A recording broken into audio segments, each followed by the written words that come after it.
embedded copy. All right, I want to go to, no, no, no, no, no, no, no, no, no, no, no, no, no. Oh my God, where'd it go?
Coded. All right. It could only be. No. Coded. No.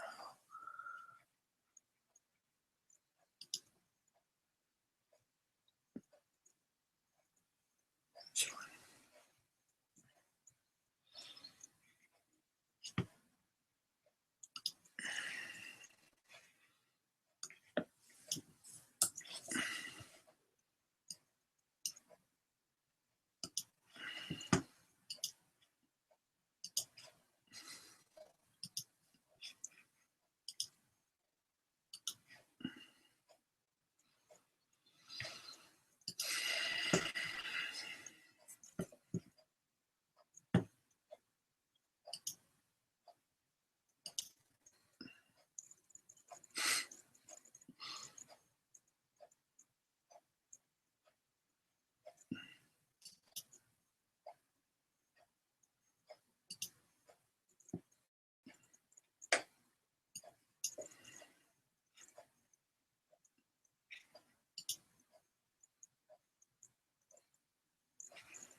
Okay, I'm not sure if we're live or not, but I'm here.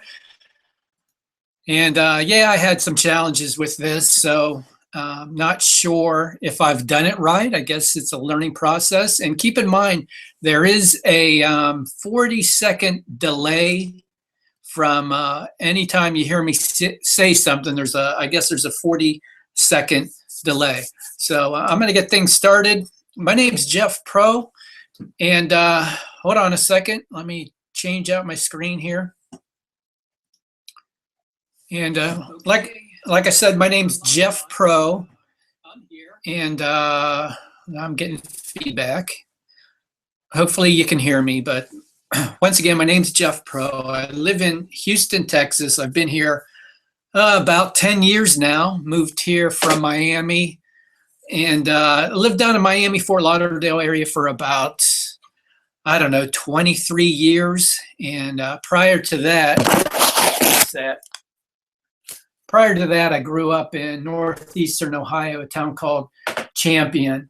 And, you know, I had a pretty good childhood, I guess. You know, it was way different time than what kids experience now. But I wasn't the greatest student. I never went to college. I couldn't decide what I wanted to do. I just knew that someday I wanted to have my own business and be able to, you know, make the income without having to go to a job. And the thing with that is I didn't do that right away. I worked many different jobs. After I got out of high school, I worked at my friend's Chevy garage for a while, and then one day a friend of mine called me up at work and asked me if I wanted to move to Fort Lauderdale. Hold on a second. Let me see if I'm live. Talk to my buddy Mark. Am I on? He was supposed to join me.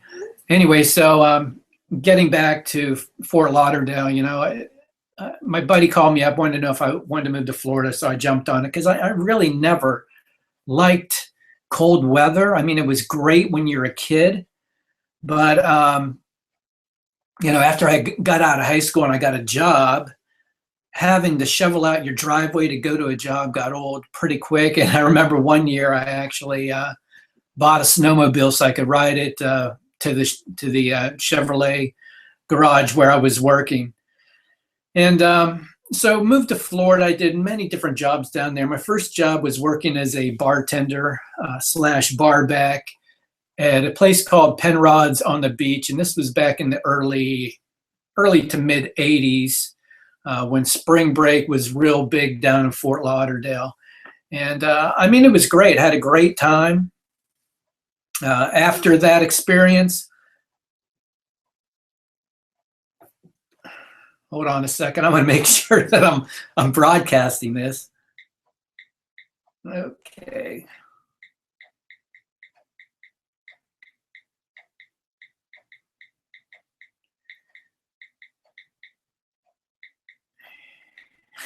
Sorry about that.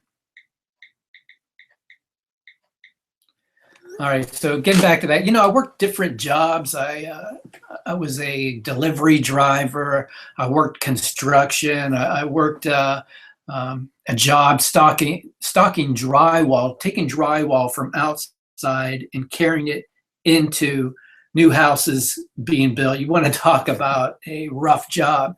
And let's see, I worked at a roof tile manufacturing plant. That was pretty interesting because they would make these, they had an automated system to make these roof tiles. They would come down a conveyor belt, all right, and they'd come up on the platform, and we actually had to take 4 to 6 at a time and put them on pallets.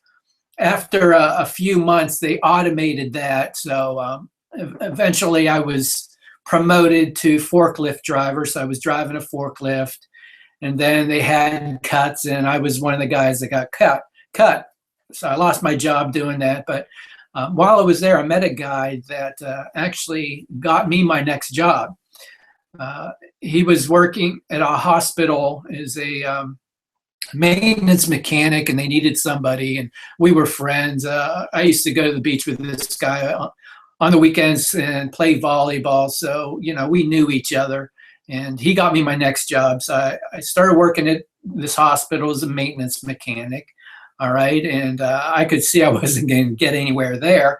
And then a guy introduced me to a school where I could learn to become a surgical technologist. Now, if you're not familiar with the profession, a surgical technologist is the guy that gets everything ready for the operation. He gets all the instruments. He sets everything up. The doctor comes in. He puts a gown on him and gloves on him. And he basically stands right next to the surgeon, handing him instruments as he needs them. And, I didn't know you could go to school and learn how to do something like that.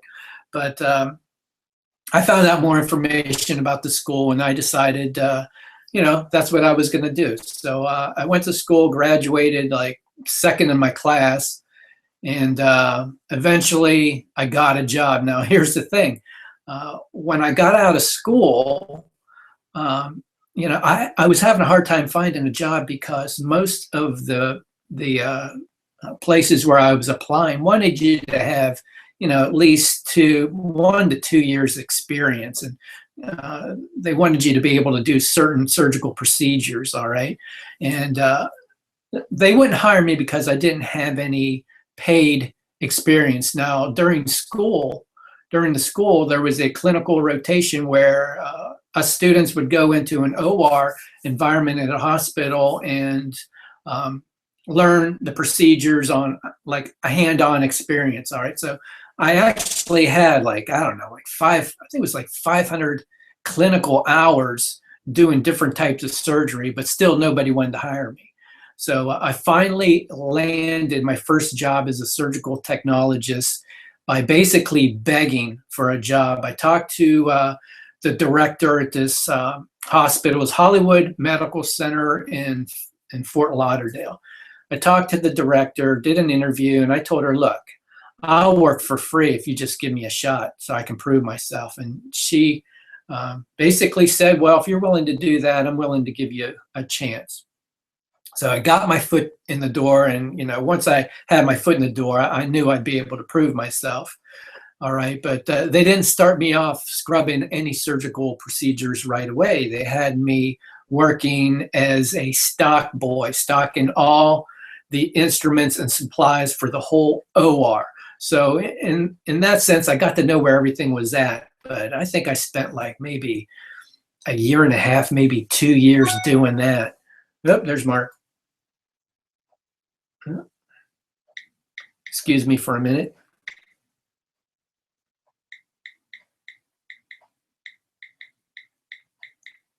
I just have to tell him what to do. All right. All right. So getting back to the surgical technology thing. So I got my first job and I ended up working there for, I think, like 4 or 5 years. So I got to the point to where I was comfortable and I could, if I wanted to, I could find jobs at different hospitals. And eventually, I wanted more of a challenge. The OR where I started off working at was like 7 rooms and they weren't really busy and I wanted more of a challenge. So I decided to start looking for a trauma center, somewhere that was more busy. And I ended up getting a couple different jobs at bigger hospitals, but the big one that I worked at was called, what was it? Broward General in downtown, almost in downtown Fort Lauderdale. Broward General, big trauma hospital. They had maybe 20 some odd rooms. I think it was like 20, but it was very busy. Trauma surgery. I mean, you would get stuck with working in the trauma OR. Patient comes in that's been in an accident or maybe a shooting or stabbing or whatever. And here's the thing, with working in that field, you have to be really careful not to get stuck with a needle or a dirty scalpel, because some of these patients, you didn't know if they had HIV or hepatitis or what. So you had to be really careful with sharp instruments. And I did get stabbed a couple times, but fortunately, none of the patients that we were operating on had hepatitis or were HIV positive. So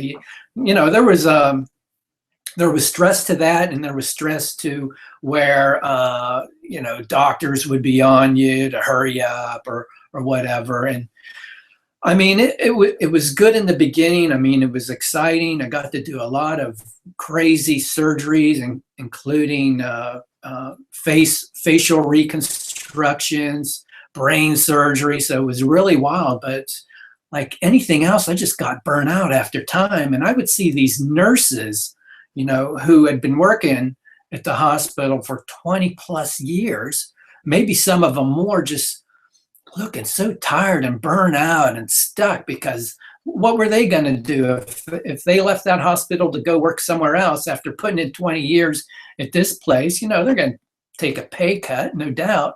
And I started thinking, it's like, all right, I'm a surgical tech. Maybe I should go on and become an RN, because I'll be honest with you, some of these nurses I was working with, they didn't seem too sharp.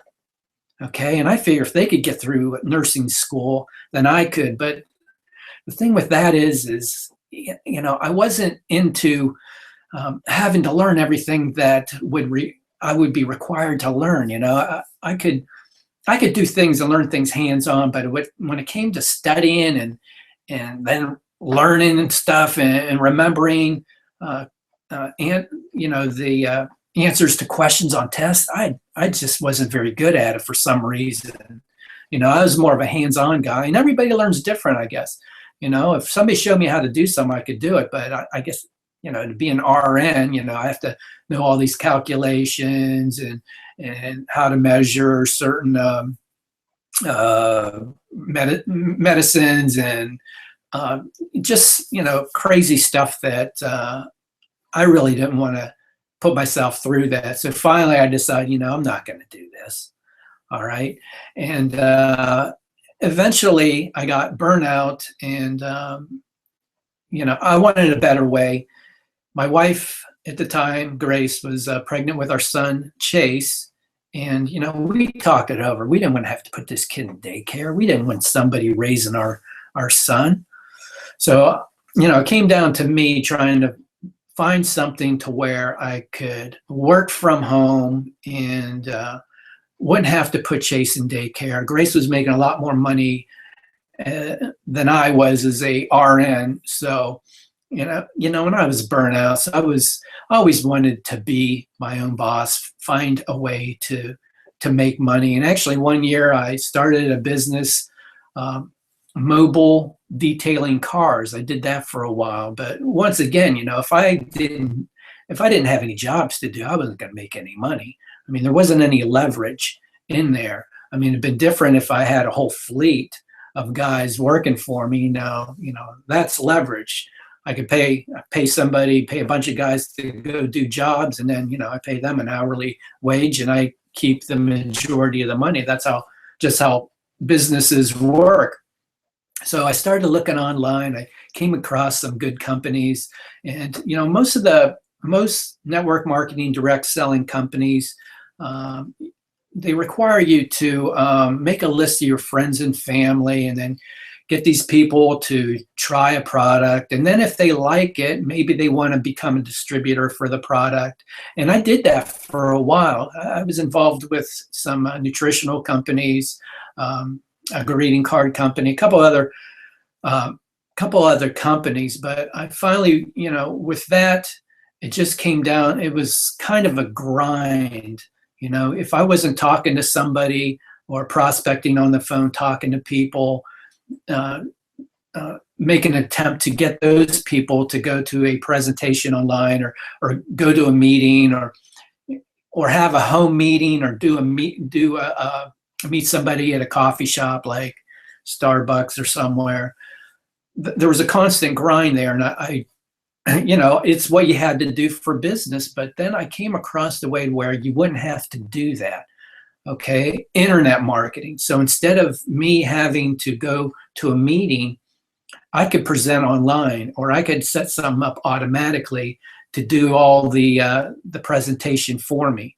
All right, and that's what I do now. I came across a company to where they teach you how to market on the internet. They teach you how to collect emails with a capture page.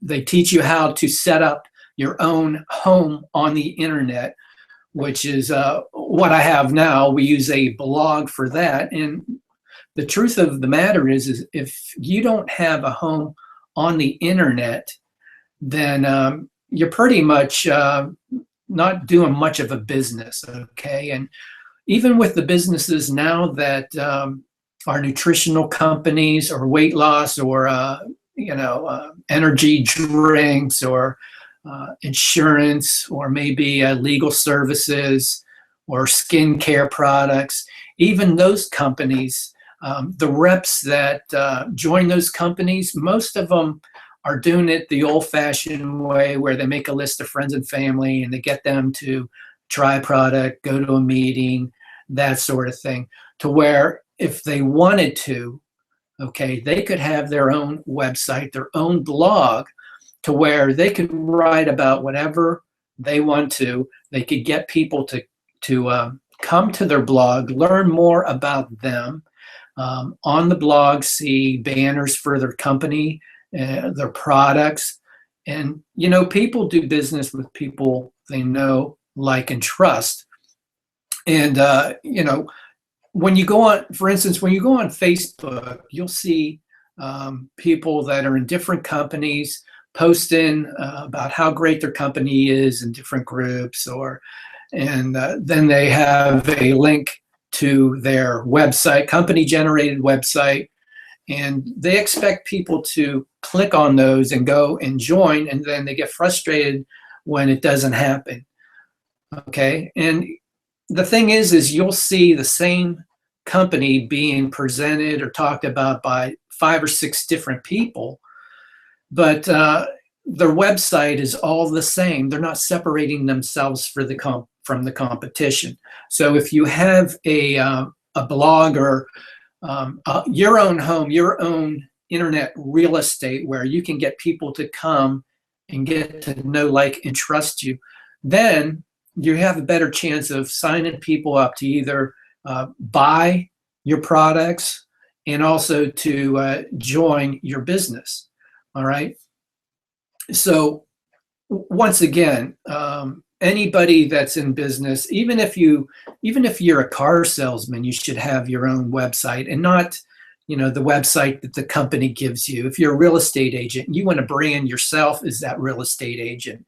You want to have your own website, your own presence, not one that's geared towards the company you're working for now. What happens if you leave that company? Then all your information's gone. But if you have your own home on the internet, regardless of what happens, that's always going to be there. And the thing is the website or blog, in my case, is working for you 24/7. You can actually have people come into your site while you're sleeping and purchasing products or joining your business. And I've actually had that happen. So, there's smarter ways of doing things. We are in the information age, and I actually teach people how to make money by marketing on the internet instead of having to do meetings, having to be on the phone, calling prospects, meeting in coffee shops. And you can still do that, don't get me wrong, but you should still have a presence on the internet to where you're branding yourself, because if your company goes under or you leave that company, all right, and you were branding the company and not yourself, then you're going to have to start all over again. Does that make sense? So there you have it. And, I've been with this company now, teaching people how to do it for about 3 years now. All right. And I have people join that are in different companies that are looking to build their business online, just to, they're also doing meetings, and, some people like doing that. There's nothing wrong with that. So they'll do meetings, but they also have a presence online to where people can come and get to know, like, and trust them. Now, like I said, on Facebook, everybody's, people will join a business and everybody's spamming these groups saying, best product, best compensation plan, our team's exploding. But then you got 50 other people, 100 other people doing the same thing. They're not separating themselves from the competition. And then when they don't make any money, they end up quitting. So in order to be successful in any business, you have to help people be successful. All right. And that's what I love to do. I like to teach how to be successful by marketing on the internet. So I guess, I don't want to stay on here too much longer, but feel free to reach out to me on Facebook. All right. Or you can email me at rjprow@jeffpro.com, or you can click the link below and get started. It's $25 to set up a blog. If you want to be an affiliate and sell the blogging platform, I teach all this stuff. That's another $19.95 per month. So it's not a lot of money. If you're in a business, you need to have your own web presence, and you need to brand yourself, not your company. And I also do trainings on how to market the correct way on Facebook, on LinkedIn, on Instagram, and on Pinterest. And I also teach and coach people how to get leads on using Craigslist, doing it the right way. So once again, click the link below, get started. I'll be happy to help you as much as I can, and I can teach you exactly what you need to do to be successful. Anyway, thanks for attending this hangout. I plan on doing these every Thursday night at 9 Eastern time, 8 Central, 7 Mountain, and 6 Pacific. So once again, thanks for coming, and I'll talk to you again next week.